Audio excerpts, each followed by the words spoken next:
I caught my spoiled sister kissing my boyfriend a week before her wedding. I told her fiancé, but he ignored it. However, he shocked everyone at the wedding. As a 28-year-old woman, I found myself in a challenging situation involving my 26-year-old sister and my 29-year-old boyfriend. My sister's wedding was fast approaching, and I began to notice that her behavior around my boyfriend was becoming increasingly peculiar. Initially, it wasn't anything overt, just small, subtle actions that left me feeling uneasy. It began with seemingly innocent comments, where my sister would often say things like, "Wow, you're so funny," in response to my boyfriend's jokes, even when they were not particularly amusing. She laughed a bit too enthusiastically at everything he said.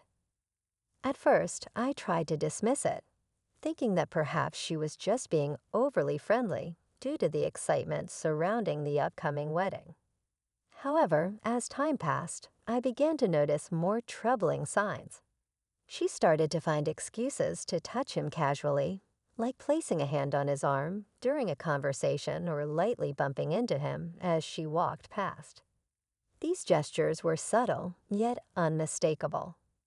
I also observed her eyes lingering on him a bit too long when he wasn't looking, which made my stomach churn with discomfort.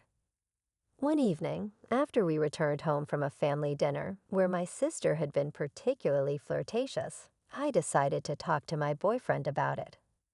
I turned to him and asked, "Did you notice how Sarah was behaving tonight?" He looked at me with confusion and replied, "What do you mean?"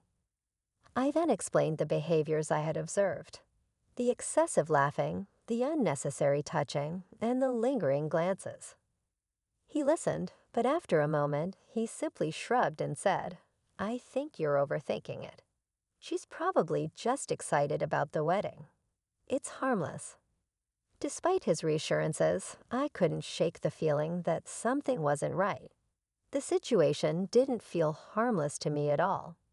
Despite my boyfriend's reassurances, I couldn't shake the feeling that something was off. So I decided to keep a closer eye on things, hoping that I was just overreacting and that my suspicions were unfounded. But the next few weeks were tense.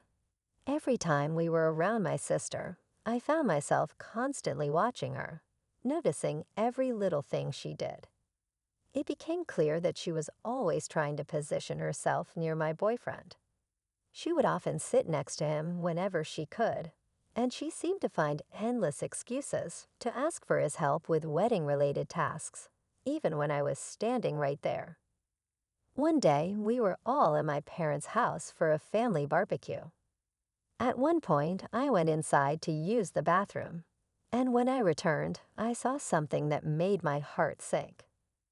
My sister and my boyfriend were talking quietly in a corner of the yard, standing unusually close to one another. My sister was giggling at something he said, a sound that made my stomach churn with unease. The moment they noticed me, they quickly stepped apart, and my sister walked away as if nothing had happened.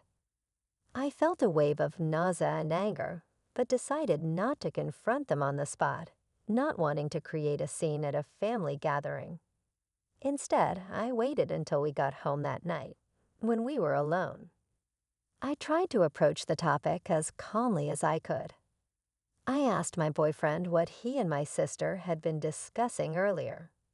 He seemed surprised by my question and explained that they were just talking about some wedding details, like the music selection. His response didn't satisfy me. I couldn't help but question why such a simple conversation required them to stand so close together. He sighed, clearly frustrated, and tried to dismiss my concerns. He assured me once again that there was nothing going on, insisting that my sister was just being friendly. But by this point, I couldn't hold back my feelings any longer. I expressed my frustration, pointing out that my sister was practically throwing herself at him, and he wasn't doing anything to stop it. My words seemed to hurt him, and he looked at me with a pained expression, asking what exactly I expected him to do. He reminded me that she was my sister and he was simply trying to be polite. Telling her to back off seemed out of the question to him. I told him that he could at least set some boundaries, making it clear that he wasn't interested in anything more than a friendly relationship. But he insisted that he wasn't interested in her at all, claiming there was nothing to clarify because I was seeing problems that didn't exist. Our conversation went in circles, with neither of us willing to see the other's point of view, leaving us both frustrated and unsure of what to do next. After arguing for a while without any resolution, it became clear that our conversation was going nowhere. My boyfriend kept insisting that I was just imagining things, and no matter how hard I tried to explain. I tried, but I couldn't get him to see what was so painfully obvious to me. In the end, we both went to bed feeling angry and frustrated, with the issue still unresolved. The following day, I realized that I needed to confront my sister directly. It was clear that avoiding the issue was only making things worse, so I decided to call her and ask if we could meet up for coffee. She readily agreed, her voice cheerful and seemingly unaware of my growing concerns. We arranged to meet at a small cafe near her apartment. When we met, I was nervous, my hands trembling slightly as I stirred my coffee. My sister, on the other hand, was in high spirits, chatting enthusiastically about her wedding plans. She seemed completely oblivious to my discomfort, which only made the situation more difficult for me. After a few minutes of listening to her talk, I realized I couldn't hold it in any longer. I interrupted her mid-sentence, my voice betraying the seriousness of what I was about to say.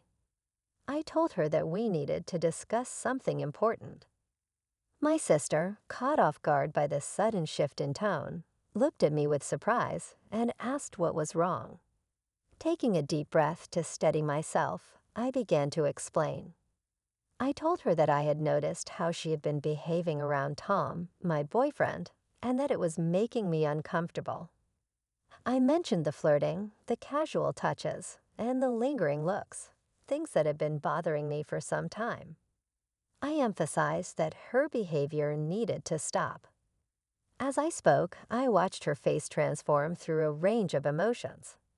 At first, there was surprise, then confusion, and finally anger. She demanded to know what I was talking about, vehemently denying that she had been flirting with Tom at all. I refused to back down, insisting that she had been doing exactly that, whether she realized it or not. I explained that her actions were not only inappropriate, but were also causing me a great deal of distress. She responded with a laugh, though it was far from a genuine one. She told me I was being ridiculous, dismissing my concerns by saying that Tom was practically family and that she was just being friendly. However, her words did little to ease the tension between us, and I could tell that this conversation had struck a nerve. As I sat there, it became clear that this was not going to be an easy issue to resolve, and the rift between us was likely only going to deepen. I couldn't hold back any longer and expressed my frustrations, pointing out that it was more than just friendliness. I explained that she was constantly finding excuses to be near my boyfriend, to touch him, and to laugh at all his jokes, even the ones that weren't particularly funny to me. It was clear what she was doing, and it was making me increasingly uncomfortable. As I spoke, I could see her face turn red with anger and disbelief. She was clearly shocked by my accusations, especially since they came so close to her wedding.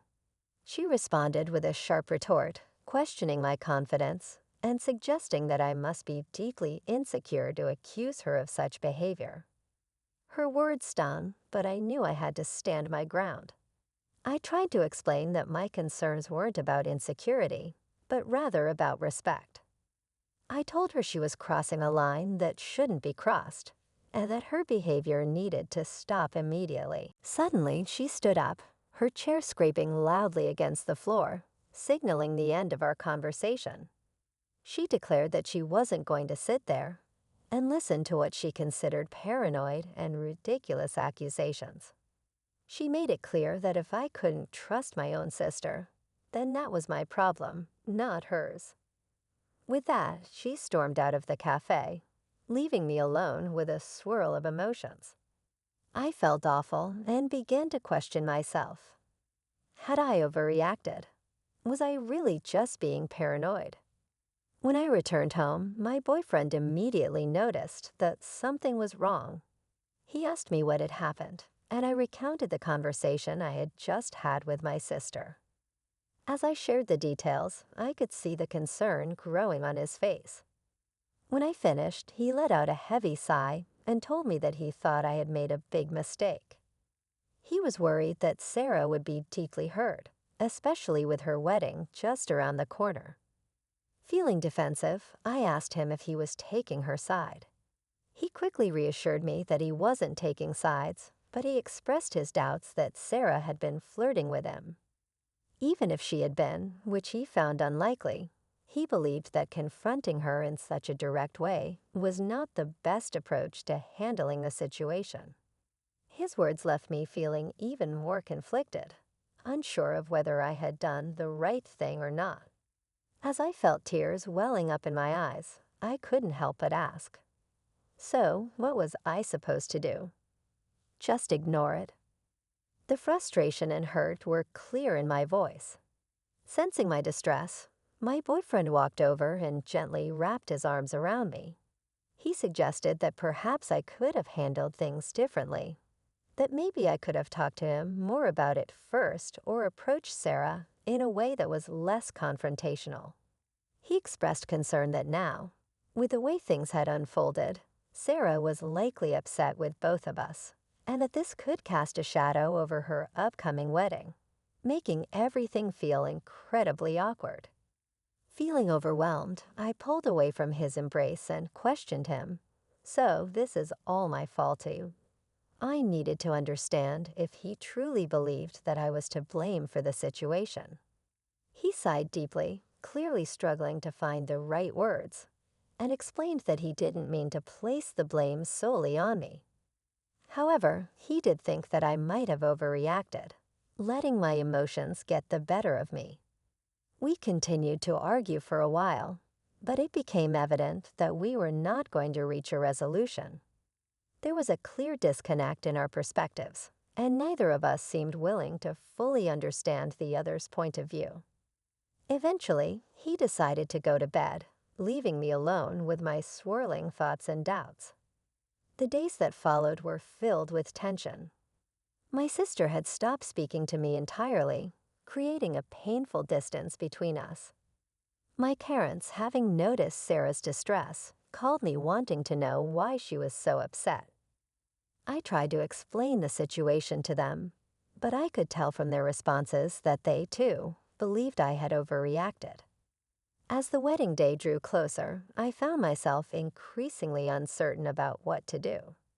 I was supposed to be a bridesmaid, an important role that now felt more like a burden. I wasn't even sure if Sarah still wanted me to be part of her big day. My boyfriend, on the other hand, was still invited, and he suggested that we both attend to show that there were no hard feelings. But the thought of standing there, watching my sister walk down the aisle while knowing how angry and hurt she was, made me feel physically ill. The entire situation had become a tangled mess, and I didn't know how to untangle it without causing even more pain. Several times I tried to phone Sarah, but she didn't answer. She never answered when I left voicemails apologizing and stating we should have spoken. I even visited her flat, but she closed the door. My anxiety grew as the wedding day drew near, though I wasn't convinced. My partner kept urging me to let go, that everything would blow over. In a dream, I showed up for the wedding, and everyone turned to stare at me, pointing and murmuring. I woke up shaking, coldly. Update. Following my confrontation with Sarah, things deteriorated. When she told our mother about my allegations, she became quite irate. She called me, screaming about how, Right before Sarah's wedding, I could be so selfish and worried. She shouted, "How could you accuse your own sister of such a thing?" She wouldn't listen as I tried to explain my perspective. She advised me to straighten this problem right away and apologize to Sarah. The stress on our family was intolerable. Sarah still avoids talking to me, and right now my parents are offended as well. Tom, my partner, persisted in telling me I was exaggerating, which just made me more depressed and irritated. I visited my parents' place to try to straighten things out 1 week before the wedding. I heard subdued voices coming from the side of the house. As I got to the front door, intrigued, I strolled to the garden and stopped in astonishment at what I saw. There Sarah and Tom were partly concealed behind a big plant, locked in a passionate hug.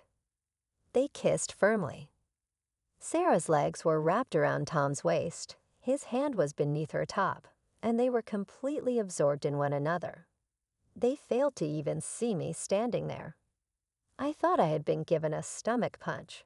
All the air left my lungs, and for a minute, I was unable to move or talk. As the reality of what I was witnessing began to sink in, a powerful wave of anger and betrayal surged through me. My emotions overtook me, and I found myself screaming, "What the hell is this?" My voice trembled, thick with the intensity of what I was feeling. The reaction from both of them was immediate. My sister and my boyfriend were in shock, their guilty expressions betraying them completely. Sarah's face drained of color, turning pale as she realized she had been caught. Meanwhile, Tom fumbled to find the right words, stammering, "It's not what it looks like." But it was exactly what it looked like, confirming every fear and suspicion that had been gnawing at me. Tears began streaming down my face as I choked out, "How could you?" My own sister and my boyfriend. The pain in my voice was unmistakable. Sarah, too, began to cry, her voice quivering with regret as she tried to apologize. "I'm so sorry," she sobbed, struggling to explain. "We didn't mean for this to happen." But I couldn't stand to hear any of their excuses. The betrayal was too deep, too raw. Without another word, I turned and fled, running back to my car. Their desperate calls for me to return fell on deaf ears as I drove away, my mind spinning with disbelief and hurt. As I sped away, my phone began to ring repeatedly. First Tom, then Sarah, and finally my mom. I couldn't bring myself to answer any of them. The pain was too fresh, too overwhelming. When I finally arrived home, I felt numb. I immediately packed a bag with some clothes and the essentials. I needed a few days. I couldn't stay here, not after what had just happened. I sent Tom a final text message, simply stating, "We're done. Don't try to contact me again." Then I turned off my phone, cutting off any further communication, and left. Now I'm writing this from a hotel room in a nearby city, unsure of what my next step should be. With the wedding just a few days away, I know there is no way I can attend. My relationship is shattered, and the bond I once shared with my sister may be irreparably damaged by this betrayal. It feels as though my entire world has been turned upside down. Everyone made me feel like I was crazy for suspecting something was wrong, but in the end, I was right all along. The pain of that realization is almost too much to bear, and I find myself questioning how I will ever be able to trust anyone again after this. So Reddit, any advice on how to move forward from here would be appreciated. Update. After the devastating shock of discovering my sister Sarah with my now ex-boyfriend Tom, I spent several days in a fog, struggling to process what had happened. My phone was constantly buzzing with messages and missed calls from both of them, as well as from my parents, but I just couldn't bring myself to respond. I was too overwhelmed, too hurt. Eventually, though, I came to see that Mark, Sarah's fiancé, was one person who definitely needed to know the truth. With a heavy heart, I made the difficult decision to call him. When Mark answered, I could hear the confusion in his voice. He asked what was going on, mentioning that Sarah had been in a terrible state, saying that I had disappeared and wasn't responding to anyone. Taking a deep breath, I began to explain everything to him. I told him about the suspicions I had initially had, how everyone, including Tom and Sarah, had brushed off my concerns, and then I described in detail the scene I had witnessed in my parents' garden. Mark listened quietly, not interrupting, only occasionally making a small noise to let me know he was still there, absorbing everything I was saying. When I finally finished, there was a long, heavy silence on the other end of the line. Then, in a controlled, measured voice, Mark simply thanked me for telling him, adding that he needed some time to process this information. With that, he ended the call. Afterwards, I sat there, staring blankly at my phone, wondering what Mark would do now that he knew the truth. As the wedding day approached, I heard nothing further from him or from the rest of my family. Sarah had ceased trying to contact me, and I began to suspect that she had somehow managed to convince Mark to forgive her. The thought that she might actually escape the consequences of her actions, that she could go on to have her fairy tale wedding while my life was in shambles, made me feel physically ill. I realized that there was no way I could attend the wedding. The idea of watching Sarah walk down the aisle, knowing what she had done, was too much to bear. Instead, I decided to spend that day alone, focusing on how to rebuild my life in the wake of such profound betrayal. On the evening of the wedding, I received an unexpected call from my cousin Emma. There was an unmistakable tone of excitement and urgency in her hushed voice as she said, "Oh my God, you won't believe what just happened." I asked her what she meant. Without hesitation, Emma dove into her story, recounting the events that had unfolded. She explained that everything had seemed normal at first. Sarah had looked stunning in her wedding dress, and Mark had been standing at the altar, ready for the ceremony to begin. But when it came time for the vows, Mark unexpectedly stepped forward and announced that he had something to say. My heart began to race as I listened to Emma describe the scene. Mark, in front of everyone, declared that he couldn't go through with the wedding. He told the guests that he could not marry someone who had betrayed her own sister and devastated her life by getting involved with her boyfriend. Emma continued, recounting how Sarah had turned completely pale at Mark's words. Then, to everyone's shock, Mark turned to my parents and apologized, telling them that they needed to know the real reason why I had distanced myself from the family. Emma went on to say that Sarah had started crying, my parents were left startled and perplexed, and the guests began whispering among themselves, trying to make sense of things. Mark had then walked out of the church, leaving Sarah sobbing alone at the altar. It was like something out of a movie, Emma told me, her voice still tinged with disbelief. Everyone's in shock. Your parents are trying to get the full story from Sarah, but she's an emotional wreck.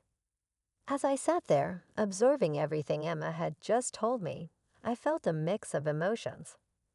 On one hand, there was a sense of vindication, knowing that the truth had finally been revealed. But on the other hand, I couldn't help but feel a deep sadness for the pain and turmoil this had brought upon my family. Emma, sensing my silence, gently asked, "Are you okay?" I'm not sure," I said truthfully. I never wanted it to wrap up like this. After a little more conversation with Emma, I hung up and sat silently, attempting to sort things through. At what cost? The truth was out. My friendship with Sarah was broken, my relationship with Tom ended, and now my whole family was in crisis. I came to see that although the truth was now clear-cut, it did not instantly correct everything. Healing and regaining trust still lay a long road ahead. But I felt a little relief for the first time since this entire ordeal started. At least now I could begin to move forward, free from the weight of silent facts dragging me back. Regarding what's next, I'm not sure. Though I know I will eventually have to face my family, right now I am living one day at a time. If nothing else, this encounter has shown me the value of following my gut feeling and defending myself, even in front of people who question me. To all who helped me through my journey, thank you. Your words of encouragement have more value than you could possibly know. And to others in the same circumstances, keep in mind to rely on your gut feeling and resist being gaslighted into disbelieving your own impressions by anyone. Thank you for reading.